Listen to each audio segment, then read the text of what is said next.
Okay, Good Morning Football crew is joining. Max Crosby, I should say, is joining the Good Morning Football crew.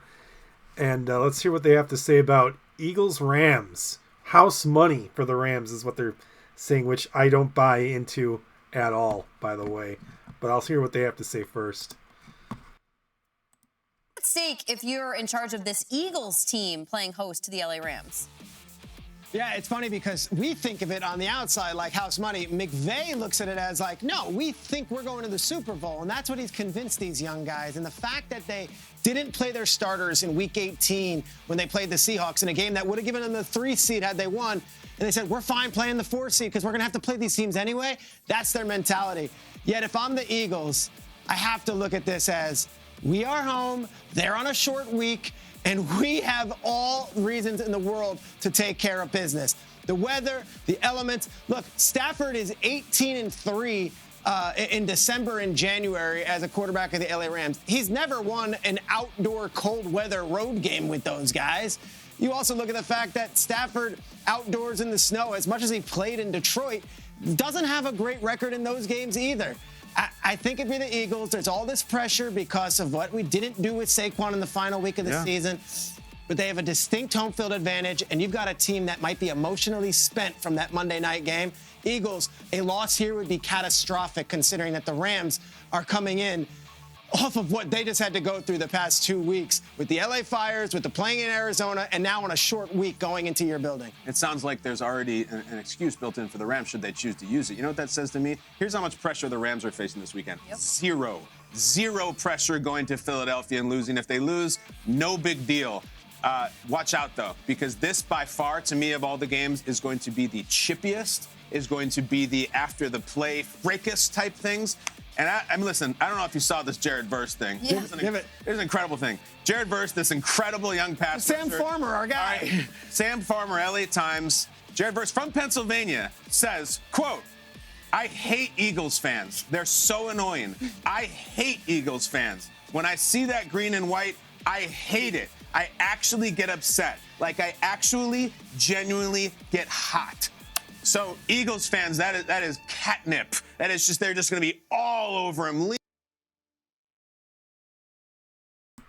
I feel the same way about Philly fans. Not so much Eagles, more Flyers fans. But I know how that feels. I feel the same way. Leaning over every single second. The players are going to be, this game is big time chippiness. And I think that, listen, the Rams, fine, let's go. Let's just absolutely empty the bag. Let's fight. Let's do anything we can. If you beat us, we'll go home. But if we beat you, this one has huge, huge stakes. Can you imagine being Nick Sirianni if you lose this game, or Jalen Hurts, or any of those guys? This is all pressure on Philadelphia, and I don't know if their head coach is ready for that pressure. Is that an insult? Probably. But Eagles fans should be ready, and so should Jared Verse. What do you think, Max? I mean, this is a tough game for me. I feel like we talked about in the break. I think, people really aren't talking about this game enough. Yeah. Just seeing what the Rams did against Minnesota, I don't think anybody saw that coming. Hitting 9 sacks on defense. Matthew Stafford doing what he does, playing his best football in big games. But Philadelphia has been incredible all year. For me, I'm a D lineman. I look at the trenches, their O-line and D-line, and they got all pros and Pro Bowlers on both sides. So I think it's going to really be a big challenge for them. You've seen what Saquon did to him last time they played. I think he ran for 250 or something. If the Rams don't stop the run early, they're going to have some big struggles. But the Rams know how to cause turnovers, and Matthew Stafford is as clutch as they come. So I think this is going to be a really good game. I think it's going to be closer than what people think. Playing your position, how annoying is the tush push? The tush push?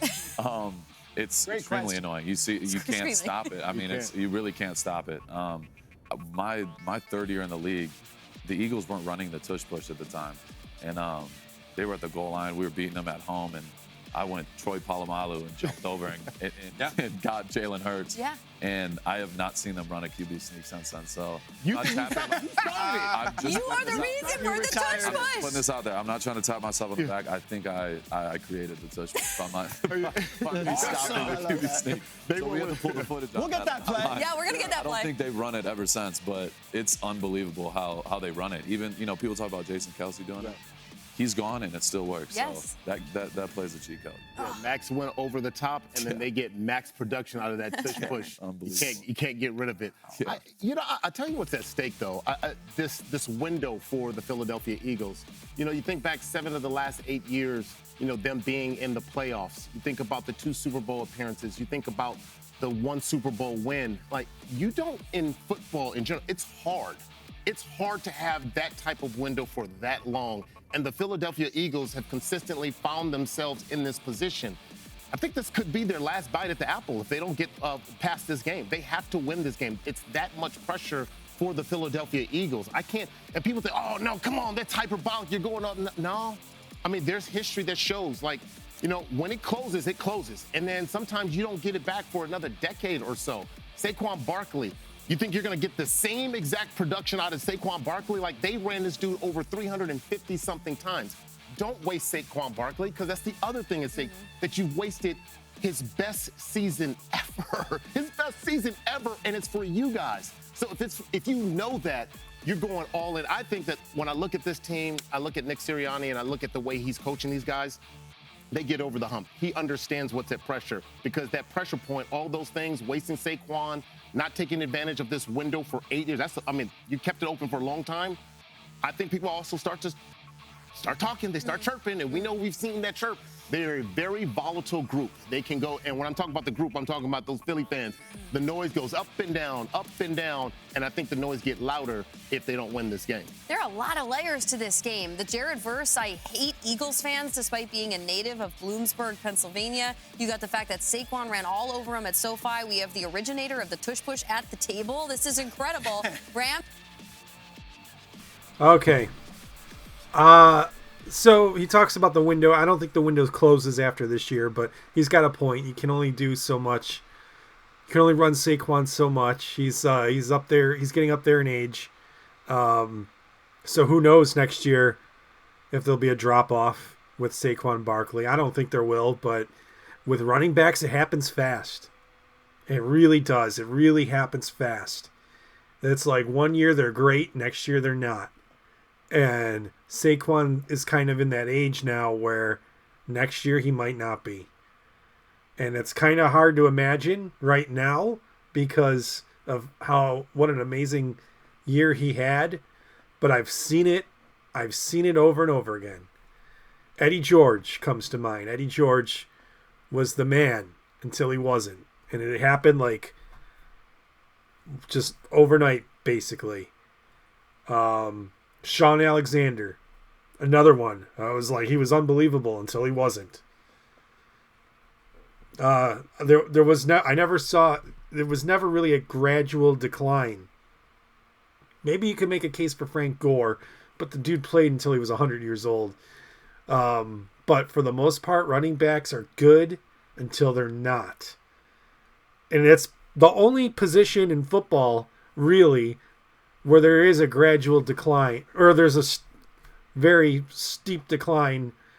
Because, like, usually quarterbacks, you start to see it. And then they're finally, like, Aaron Rodgers hadn't been good in a couple of years prior to this year. I never thought the Jets were going to do anything with him anyway. Russell Wilson wasn't very good his last couple of years in Seattle, let alone going to Denver and then Pittsburgh. It's a miracle Pittsburgh made the playoffs, by the way.